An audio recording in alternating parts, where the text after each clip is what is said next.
This story I'm about to tell you is about my friend Liam. And honestly, it's the story of how we all think we're winning the game, but we're actually just running in place.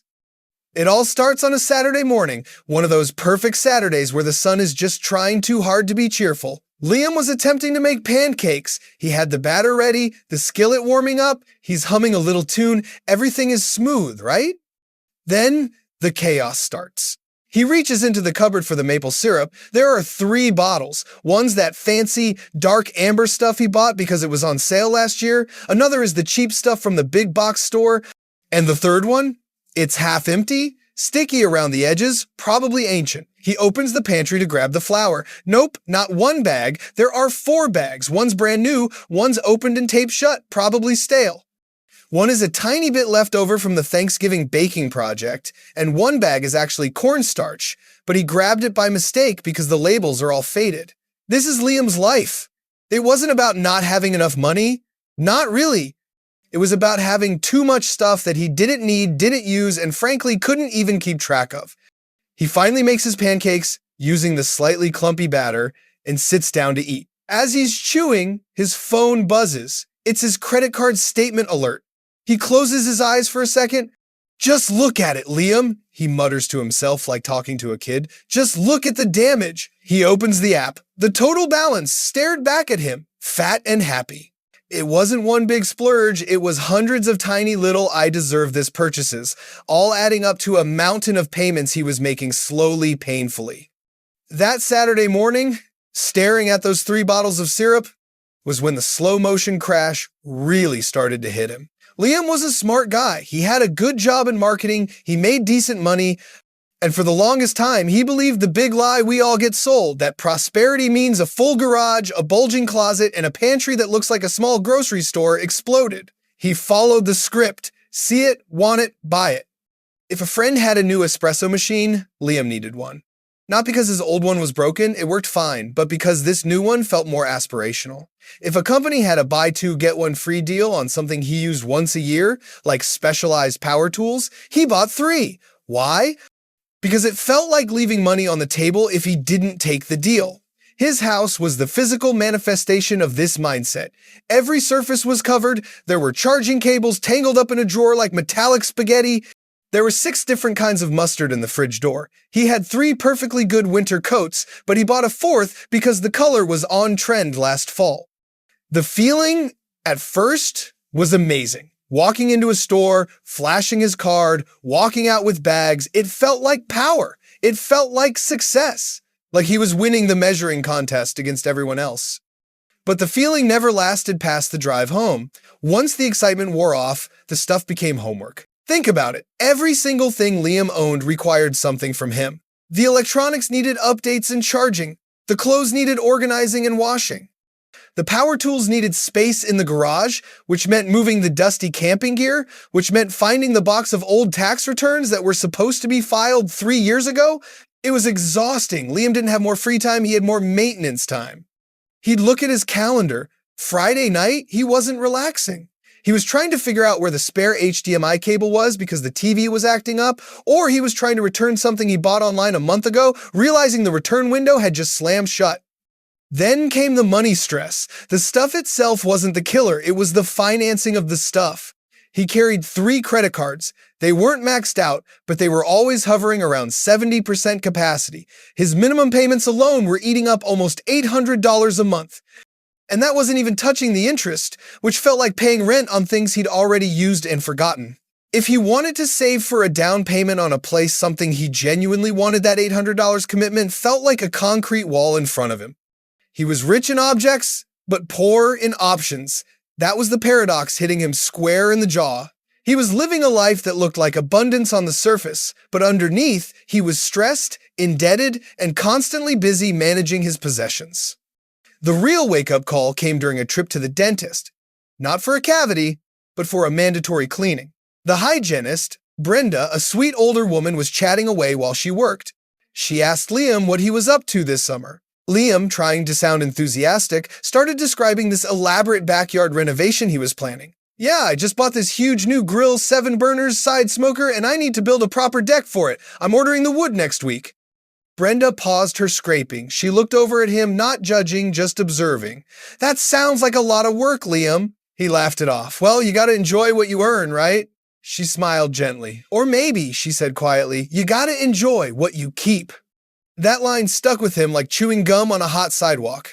Enjoy what you keep. Liam realized he never actually enjoyed the grill. He enjoyed the idea of the grill. He enjoyed the shopping experience for the grill. But the actual use? That was maybe 3 times a summer, followed by 2 hours of scrubbing stainless steel and finding space for the heavy cover. The hidden costs weren't just the interest payments, though those were brutal. The real cost was mental bandwidth. Imagine trying to make a simple decision. He needed a new pair of work shoes. He opened his closet. 5 pairs of shoes were barely worn because they were the wrong shade of brown or too stiff for city walking. He spent 20 minutes trying them on, feeling frustrated, before finally deciding, forget it, I'll just buy new ones. He went online and bought 3 pairs based on reviews. 2 of those pairs ended up sitting in the box by the door for 6 months until he remembered he had to return them, which required finding the original packaging, printing the label, and driving to the post office. More time wasted. More stress created. This is the secret trap of consumerism. The cost isn't the price tag. The cost is the mental energy required to manage the inventory of your own life. He started feeling this deep, hollow fatigue.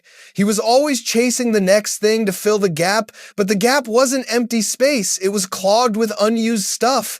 He remembered buying a subscription box for gourmet coffee beans. He loved the first month. Month 2 was great.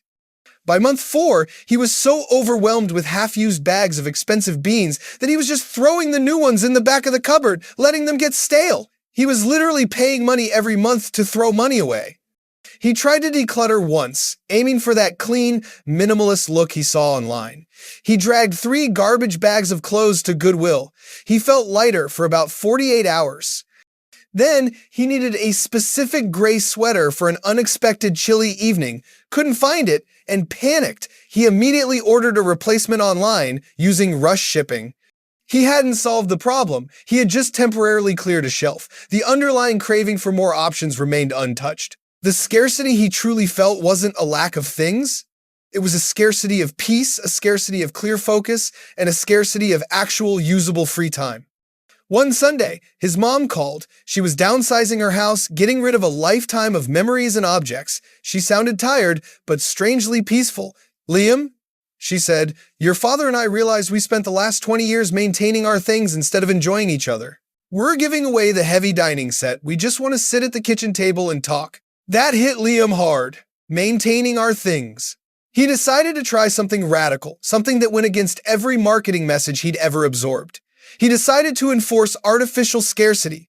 He started small. He looked at the 3 syrup bottles. He took the ancient sticky one and tossed it. He poured the remaining liquid from the 2 newer ones into a single, nice glass bottle. Now he had 1 bottle of syrup. When it was gone, he'd buy another, but only then.